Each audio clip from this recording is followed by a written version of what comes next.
The barge arrived at dawn. No ceremony, no cameras, no official announcement, just a rusted hull loaded with 500,000 tons of garbage oyster shells scraped off steam pots. Shoveled out of processing plants, reeking of salt and rot sliding through the pre-dawn Gulf of Mexico off the Florida coast. And then they tipped it overboard. The shells sank into black water. Into a seafloor that hadn't supported meaningful life in years. Into dead zones that scientists had quietly stopped writing grant proposals about, because there was nothing left worth studying. The critics called it immediately ocean dumping with a conservation sticker. The fishermen men, whose families had worked these waters for 3 generations, warned it would finish the job that decades of pollution had already started. That those shells would smother whatever fragile biology was still barely clinging on down there.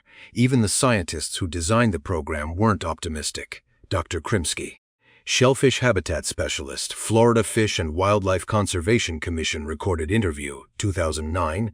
We told ourselves we were running an experiment, the honest version. We were watching to see how badly we'd failed. Between 2007 and 2024, the Florida Fish and Wildlife Conservation Commission dropped more than 500,000 tons of discarded oyster shells into Gulf waters near Cedar Key. No precision engineering. No master plan, no promise of results. Table scraps dumped in the ocean, and for the first 18 months, nothing. The critics were composing their victory statements. The fishermen were already drafting their legal challenges. The scientists were returning to those sites, bracing themselves, preparing to confirm what everyone had predicted. Then Dr. Krimsky's monitoring team pulled up the first data from the seafloor.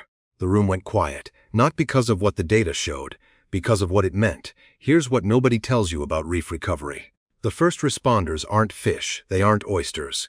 They aren't anything you can see, they're bacteria. Within days, not weeks, not months, days, microscopic bacterial communities had begun colonizing the calcium carbonate surfaces of those dumped shells, spreading across them in thin, organized sheets called biofilms. Biofilm sounds unremarkable. It isn't. Biofilm is infrastructure. It's the foundation that every subsequent layer of life builds on. Without it, a shell is just calcium on sand. With it, a shell becomes a launchpad for an entire ecosystem. But here's where it gets strange. Oyster shells aren't just physical surfaces. They're made of aragonite, a crystalline form of calcium carbonate that dissolves slowly in seawater. As those shells began breaking down, they released calcium ions into the surrounding water. Those ions created something nobody had predicted: localized alkaline zones. Microscopic chemical environments invisible to the naked eye embedded within the broader chemistry of the Gulf. Dr. Krimsky, we're talking about chemistry that happens at a scale smaller than a grain of sand. But what it triggers, that's anything but small. Barnacles need that chemical signal to attach. Tube worms need it. Juvenile oysters need it. These are organisms that will drift through open water for weeks, searching for one specific chemical handshake before they'll commit to a surface. The shells were manufacturing that handshake. They weren't just providing structure. They were engineering the conditions for their own colonization. Weeks passed. Diatoms and microalgae moved into the established biofilm's base layer of a food web. Thin as paint, invisible from the surface. Microscopic crustaceans followed, larval mollusks grazing the algae, drawing the first juvenile fish, stage feeding into stage, system feeding into system.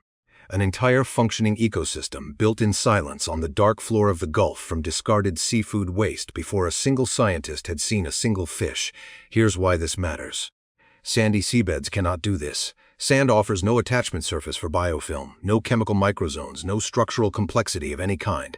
Florida's soft-bottom Gulf floor had been biologically stuck for decades. A flat, featureless dead zone with no internal mechanism to begin recovering. The shells bypassed that dead end entirely. By the end of the first 6 months, every shell surface was layered in biofilm and microalgae. From a research vessel above, the sites looked like nothing. Old shells, gray, inert. Failure made visible, but the water samples told a different story. The sediment cores told a different story. In less time than most artificial reef projects show any measurable biological response, the shell deposits had established a complete functioning microscopic ecosystem. The scaffolding was in place. What came next made the scientists question everything. Oyster larvae drift. That's all they do. They're born into open water, carried by current, searching desperately, blindly searching for a hard surface to land on. In a healthy reef system, that surface is everywhere. Centuries of accumulated shell. Dense, complex platforms built from the compressed remains of every generation before. But Florida's natural reef systems had been gutted. Overharvesting, pollution, coastal development, agricultural runoff. Decade after decade, the reef network that once covered hundreds of square miles of Gulf floor had been progressively dismantled. By the early 2000s, larvae were drifting through open water with nowhere to land. No substrate, no settlement, no new oysters. The reproductive cycle had broken. The Gulf had no mechanism to repair itself. Then the shell mounds appeared. Dr. Bill Pine, marine researcher, University of Florida Marine Lab. We documented juvenile oysters attaching at numbers that significantly exceeded our projections. I remember looking at the data and asking my team, "Are we sure about this methodology? Because this doesn't match anything we've seen before." Within the first year, juvenile oysters were landing on the deposited shells in numbers that defied expectations. By year 2, those juveniles were reproductive adults, generating larvae of their own. That second generation settled on the existing structure and extended it outward. Human hands had created the initial conditions. Nature had taken over completely. By year 3, monitoring surveys recorded an average of 847 oysters per cubic meter of deposited shell. Adjacent soft bottom areas with no substrate, virtually zero. The reefs were no longer confined to the original footprint of the shell drops. Oysters were dying naturally, contributing their own shells, providing substrate for the next wave. Vertical growth, horizontal expansion. The reef was constructing itself. Nobody was in control of it anymore. And then the moment that changed everything. Charter Captain Mike Lenz had been one of the loudest voices against this program from the beginning. He had testified before state bodies. He had warned publicly on record that it would destroy fishing grounds his family had worked for 3 generations. In 2013, Captain Lenz stood at the rail of his boat over one of the established reef sites. He watched a dense school of redfish holding in the current around a shell mound. He was quiet for a long moment. Captain Mike Lenz, Cedar Key charter operator, recorded statement. 2013. "I was wrong. I've never seen fish stack up like that in 25 years on this water. I don't know what else to say. I was wrong. That reversal wasn't just one man changing his mind. It was the moment the data and the lived experience of people who'd fished those waters their entire lives finally said the same thing simultaneously. But the fish were only the beginning. Something else was happening, something no model had predicted, something with consequences that reached far beyond the reef footprint and far beyond Florida. 1 adult oyster filters between 30 and 50 gallons of seawater every day.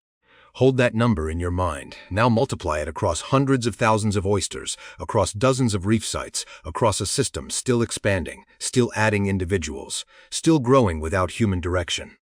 The Gulf Coast has a chronic nutrient pollution problem that had been defining its degraded condition for decades. Nitrogen and phosphorus from agricultural operations, from urban development. From a century of treating the Gulf as a drain poured continuously into coastal waters, fueling algal blooms, choking marine life, triggering mass fish die-offs, turbidity so severe that sunlight couldn't reach the bottom. Without light, no seagrass. Without seagrass, no habitat for juvenile fish, for manatees, for sea turtles. The collapse cascaded downward through every trophic level. The oyster reefs were attacking that problem at its biological root. Water clarity around the reef sites began improving measurably within years. Dissolved oxygen levels rose, nutrient concentrations fell, and the improvements weren't staying local. They were spreading outward, widening radius, site after site.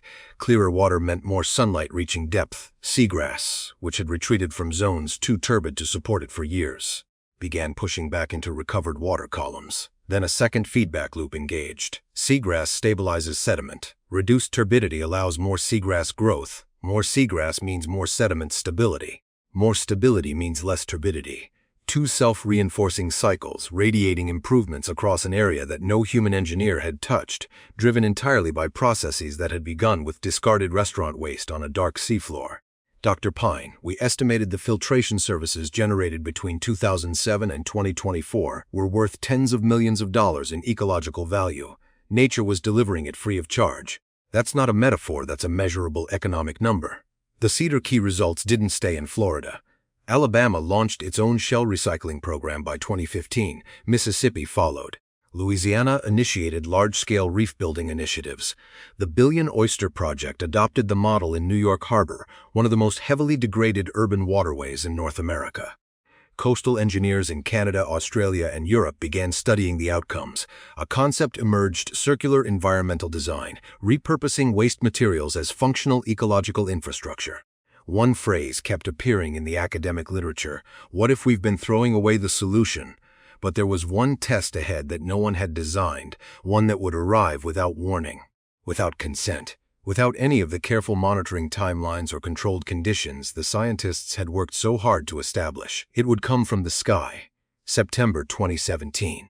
Hurricane Irma. Category 4, wind speeds exceeding 150 miles per hour. Storm surge, waves carrying enough kinetic energy to strip beaches and reshape coastlines in hours. When damage assessment teams moved through the Cedar Key area after Irma passed, they were documenting what everyone expected: destruction calibrated to the storm's power. Shoreline erosion, infrastructure damage, the familiar arithmetic of a major hurricane. But then the assessors reached the sections of coastline backed by the restored reef systems. They stopped. They checked their instruments. They went back to the baseline data. Shorelines behind the established reefs had experienced 30 to 40% less erosion than adjacent soft sand beaches exposed to identical wave energy.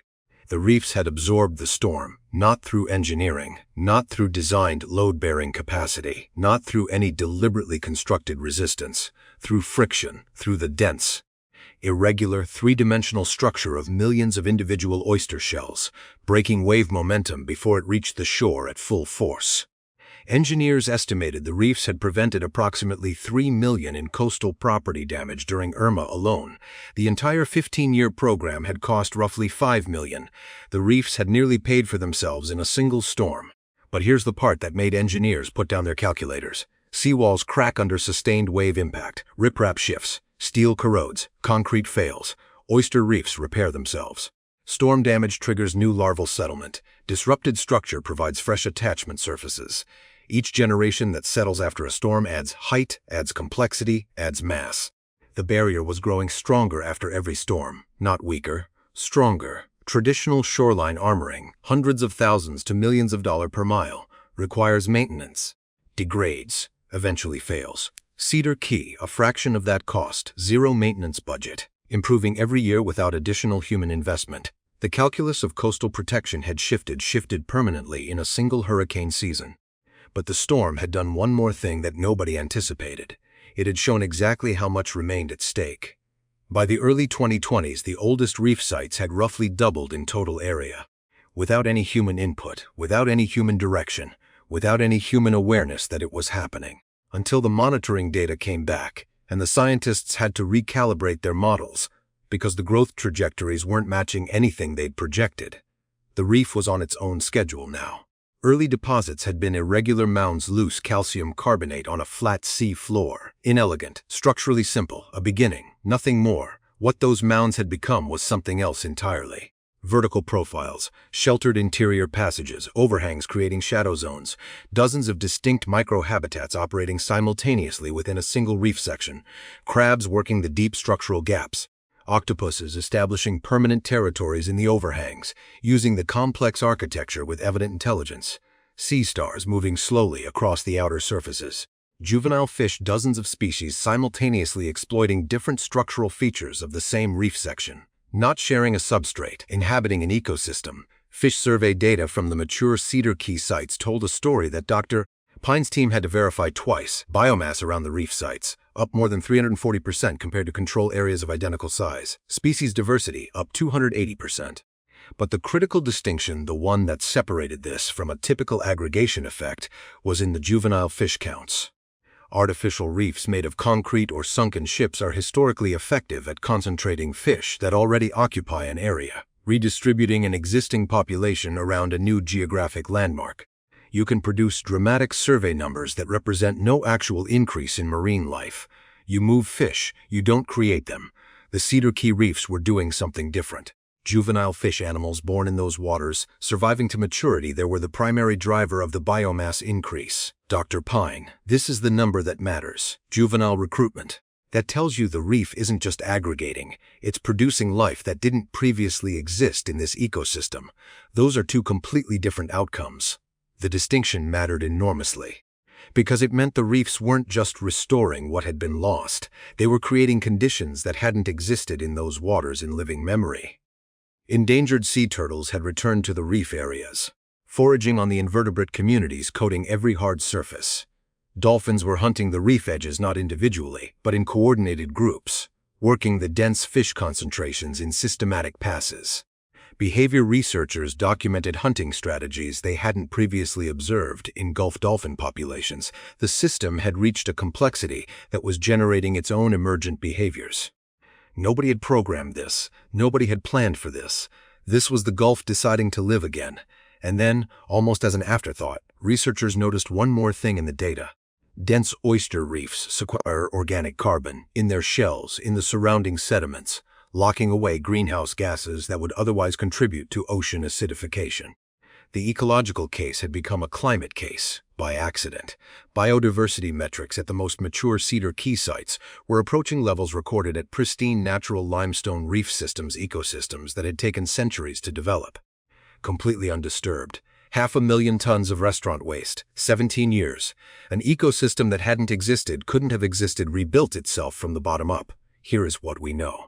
Bacteria colonized those shells within days. Aragonite chemistry reshaped the local water. Biofilm fed the first grazers. Juvenile oysters found surface and settled. Generation after generation extended the structure outward.